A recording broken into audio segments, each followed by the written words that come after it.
हम कई बार सोचते हैं कि हम इतने दुखी क्यों हैं, किन कर्मों की सजा हम काट रहे हैं, किस लिए परेशान हैं, कौन से ऐसे प्रारब्ध हैं जिसकी वजह से हमें इस जन्म में दुख मिल रहा है। कई बार हमारे मन में ये प्रश्न उठते हैं। आइए ये अद्भुत प्रसंग सुनते हैं और समझते हैं ये कर्मों का सिलसिला क्या है, कैसे मिलता है कर्मों का फल। हरे कृष्ण दोस्तों, मैं हूं अनुज शर्मा। एक बार एक राजा था, बहुत ही दयावान था, बहुत ईमानदार था, प्रजा से बेहद प्यार करता था। उसने भगवान श्री कृष्ण का एक मंदिर बनवाया। उस मंदिर में एक पुजारी जी को रखा। जो ब्राह्मण देवता थे, जो पुजारी थे, वो भी बहुत ईमानदार थे। उनके मन में भी कभी कोई प्रश्न नहीं आता था, कोई लालसा नहीं थी, कभी राजा से कुछ मांगा नहीं था। वो भगवान की सेवा करते थे। ये करते करते 20 साल बीत गए। राजा को पुजारी जी बेहद पसंद थे, उनकी ईमानदारी से वो प्रभावित थे। 20 साल बीतने के बाद हुआ यूं, राजा का एक बेटा था, राजकुमार। राजकुमार को पढ़ा लिखा कर खूब विद्वान बनाया। बेटा बड़ा हो गया था, उसके विवाह की तैयारी हो रही थी। एक दूसरे राज्य की राजकन्या से अपने राजकुमार का विवाह कर दिया। विवाह की पहली रात्रि थी। राजकुमार को जल्दी नींद आ गई। राजकुमार थक गया था। राजकुमारी को नींद नहीं आ रही थी। जब नींद नहीं आ रही थी तो परेशानी में इधर उधर घूम रही थी। घूमते घूमते उसने देखा कि राजकुमार के सिरहाने एक तलवार रखी हुई है, हीरे जवाहरात से जड़ी हुई तलवार, बड़ी सुंदर तलवार। उस तलवार को देख करके राजकन्या ने वो तलवार उठाई, उसकी मुठ को पकड़ा, तलवार को मयान से बाहर निकाला, और जैसे ही मयान से बाहर निकाला वो चमचमाती तलवार, धारदार तलवार। उसे देख करके राजकन्या घबरा गई और तलवार हाथ से छूट गई। छूट करके जाकर के गिरी राजकुमार की गर्दन पर, और राजकुमार की गर्दन कट गई। अब ये राजकन्या जो थी ये घबरा गई कि विवाह की पहली रात्रि थी, राजकुमार की हत्या हो गई। सुबह क्या होगा इसकी समझ में कुछ आ नहीं रहा था। घबराई हुई थी, भगवान से प्रार्थना कर रही थी कि प्रभु आप ये सब जानते हैं, मैंने जानबूझ के ये सब नहीं किया, मुझसे गलती से हुआ है, मैं कैसे बचूं, क्या करूं, कुछ समझ में नहीं आ रहा है, आप ही साक्षी हैं इसके। ये प्रार्थना कर रही थी। सारी रात बीत गई। सुबह के 4 बजे थे। अपनी खिड़की से देखा कि पुजारी जी मंदिर की तरफ जा रहे थे। उन्हें देख करके जोर जोर से रोने लगी। आवाज सुन करके महल के लोग इकट्ठा हो गए। उन्होंने पूछा क्या हुआ। और राजकुमारी ने बताया कि मेरे पति को कोई मार गया है, मेरी समझ में नहीं आया, मैं सो रही थी, मेरी पति की हत्या हो गई। और जोर जोर से रोने लगी। राजा आए, सबने पूछा कि आपने किसी को देखा है। तो राजकुमारी ने बताया कि मैंने मंदिर की तरफ जाते हुए किसी को देखा था। मंदिर से पुजारी जी को बुलाया गया। पुजारी जी से कहा गया कि आप राजकुमार की हत्या में भागीदार हैं, क्या आपने राजकुमार की हत्या की। पुजारी जी भोले भाले, उन्होंने कहा मुझे तो नहीं पता, मैं तो जानता नहीं महाराज, मैं तो राजमहल की तरफ भी कभी नहीं आया। लेकिन लोगों ने शंका की, किसी को पुजारी जी की बात पर विश्वास नहीं हुआ। राजा को यह पता था कि पुजारी ऐसा नहीं कर सकता, इतने सालों से ईमानदारी दिखा रहा है, भगवान की सेवा करता है, सच्चा है, ये ऐसी गलती नहीं कर सकता। राजा के मन में उसके लिए दया थी, लेकिन लोग कह रहे थे कि इसी ने हत्या की है। तो राजा ने कहा कि मैं तुम्हें मौत की सजा तो नहीं दूंगा, लेकिन जिस हाथ से तुमने मेरे बेटे को काटा है मैं उस हाथ को काट दूंगा। और पुजारी के उस हाथ को कटवा दिया गया। अब पुजारी जी को बड़ा अपमान महसूस हुआ, क्योंकि सच्चे थे, ईमानदार थे। राजा की वो नगरी छोड़ करके चले गए। मन में दुख था, ये प्रश्न भी था कि यह हाथ कटा क्यों, जब मैंने कोई गलती की नहीं तो। मन में जब ये प्रश्न आया तो मन में एक भाव आया कि किसी ज्योतिषी से पूछता हूं कि ऐसे कौन से कर्म किए थे जिसकी वजह से यह हाथ कट गया। पता लगा एक ज्योतिषी के बारे में।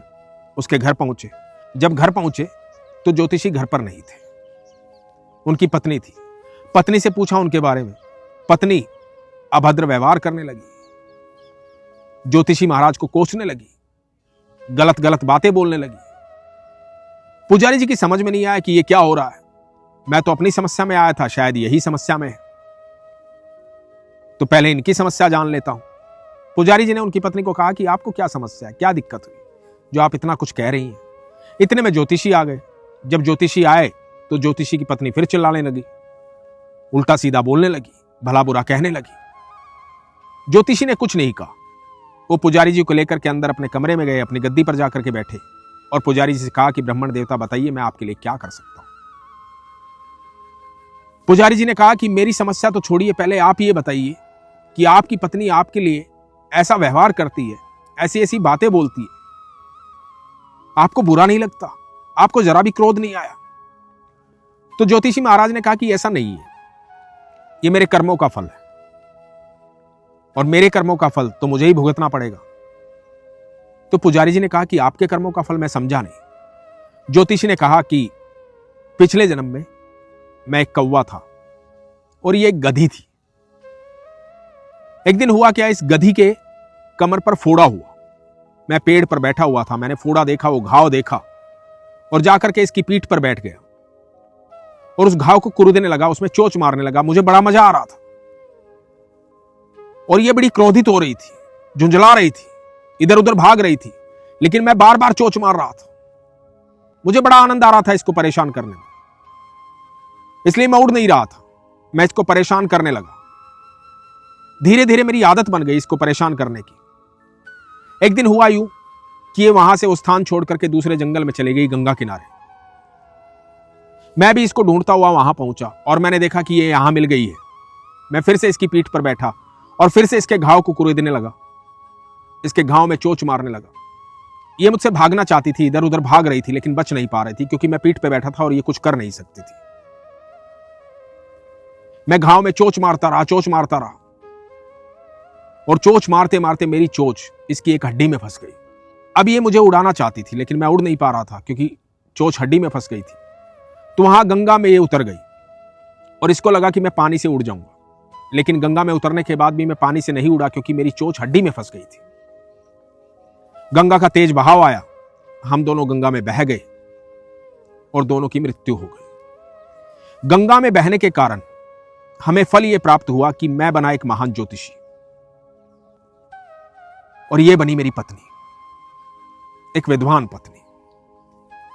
लेकिन जो कर्म मैंने किए थे उनको तो मुझे भुगतना ही था, तो इसकी आखिरी सांस तक मुझे अपने कर्म भुगतने हैं।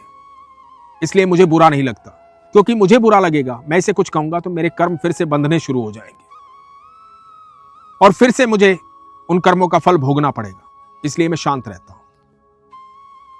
पुजारी बड़ा आश्चर्यचकित हुआ कि ये तो अद्भुत लीला है, कमाल की बात है। मन में आया कि मैं भी जानूं कि मेरा हाथ कटा क्यों।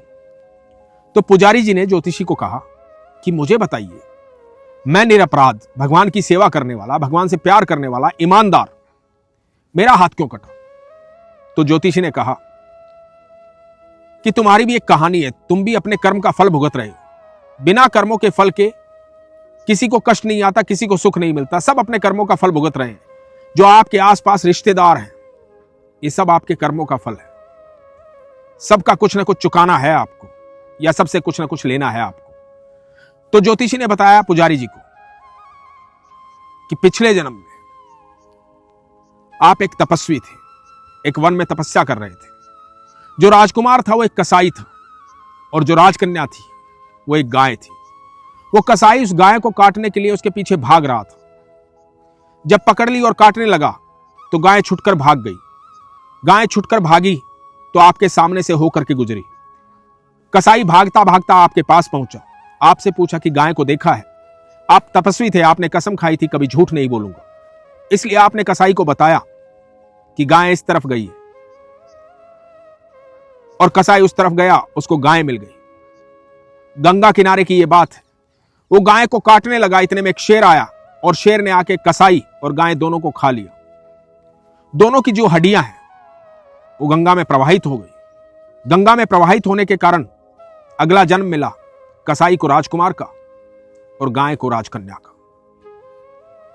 और आप जो थे, आपने जिस हाथ से इशारा किया था कि गाय उस तरफ गई है, उसी हाथ को काटा गया और उस गाय ने राजकन्या बन करके राजकुमार को उसके कर्म का फल दिया। कर्म के फल से कोई नहीं बच सकता। पुजारी विस्मित था, हैरान था। दोस्तों, हमारे जीवन में जो कुछ भी घटित हो रहा है वो हमारे कर्मों के कारण हो रहा है। यदि हम उनका विपरीत उत्तर देते हैं, कोई हमसे झगड़ा करता है, उससे झगड़ा करते हैं तो हम फिर से कर्म को बांध रहे हैं। कोई हमें गाली देता है, हम उसे गाली दे रहे हैं तो हम फिर से कर्म को बांध रहे हैं और फिर उसको भुगतना पड़ेगा। जिस प्रकार का कर्म हमने किया होगा उस प्रकार का फल हमें प्राप्त होगा। कर्मों के फल से कोई नहीं बच सकता है और ना ही कोई कर्महीन हो सकता है। भगवान श्री कृष्ण इसके बारे में अद्भुत उपाय बताते हैं कि आप इस बंधन से मुक्त कैसे हो सकते हैं, बच कैसे सकते हैं कि आपको किसी भी प्रकार के कर्म का कोई फल ना मिले। कैसे आप सुरक्षित हो सकते हैं, कैसे आप सुख और दुख से परे जा सकते हैं। तो भगवान श्री कृष्ण श्रीमद् भगवद गीता में अर्जुन को कहते हैं कि तू अपने सारे कर्मों को मुझे समर्पित कर दे और निश्चिंत हो जाओ। जब सारे कर्म मुझे समर्पित कर देगा तो कर्म भी मेरे होंगे और फल भी मेरा होगा, तो सिर्फ आनंद में होगा। भगवान ने अर्जुन को यही बात कही थी कि इस युद्ध में सब लोगों को मैं मार चुका हूं, तुझे जीत का श्रेय देना चाहता हूं और तू घबरा मत, डर मत, निश्चिंत रह। तू अपने सारे कर्मों को मुझे समर्पित कर दे। तू इनका वध नहीं कर रहा, इनका वध मैं करूंगा। मैं कर रहा हूं क्योंकि वो कर्म मैं करूंगा, इसलिए निश्चिंत हो जाओ। दोस्तों, जब हम अपने सारे कर्मों को भगवान को समर्पित कर देते हैं तो ना कर्म हमारा होता है, ना फल हमारा होता है। हमारे पास सिर्फ होता है आनंद, सुख, प्रेम, खुशी, चेहरे पर मुस्कुराहट, चेहरे पर अद्भुत तेज। जितने संत महात्मा तपस्वी होते हैं, साधु होते हैं, भगवान के करीब होते हैं, ईश्वर के करीब होते हैं, वो सब निष्काम भाव में जीने का प्रयास करते हैं और जैसे ही प्रयास करना शुरू करते हैं आनंद की अनुभूति होनी शुरू हो जाती है। यदि आपको ये मजाक लग रहा हो तो कुछ दिन कोशिश करके देखिएगा, अपने सारे कामों को भगवान को समर्पित कीजिएगा। सुबह उठते ही उस दिन को भगवान को समर्पित कीजिएगा और भगवान से कहिएगा कि भगवान, प्रभु, आज का दिन हर कर्म आपका। तो याद रखिएगा, उस दिन में आने वाले सुख और दुख का समान भाव से स्वागत करना है, क्योंकि कर्म भगवान का, फल भी भगवान का, आपका उससे कोई वास्ता नहीं। जब ये भाव मन में आ जाएगा, संभाव मन में आ जाएगा, तो भगवान कहते हैं जब तुम्हें ब्राह्मण और चंडाल एक नजर से एक जैसे दिखाई देने लग जाएं, उस दिन तुम मेरे करीब आ जाओगे, उस दिन तुम मेरे हो जाओगे। जिस दिन संभावी हो जाओगे उस दिन तुम मेरे हो जाओगे। जब हर जीव एक प्रकार से दिखाई देगा, एक तरीके से दिखाई देगा। दोस्तों, ये निष्काम भाव लाने के लिए, समर्पित होने के लिए, सुख और दुख को एक समान से देखने के लिए सबसे जरूरी है विश्वास। इसीलिए हमेशा कहता हूं, अपने विश्वास को मजबूत रखिए, अपना ख्याल रखिए। हरे कृष्ण।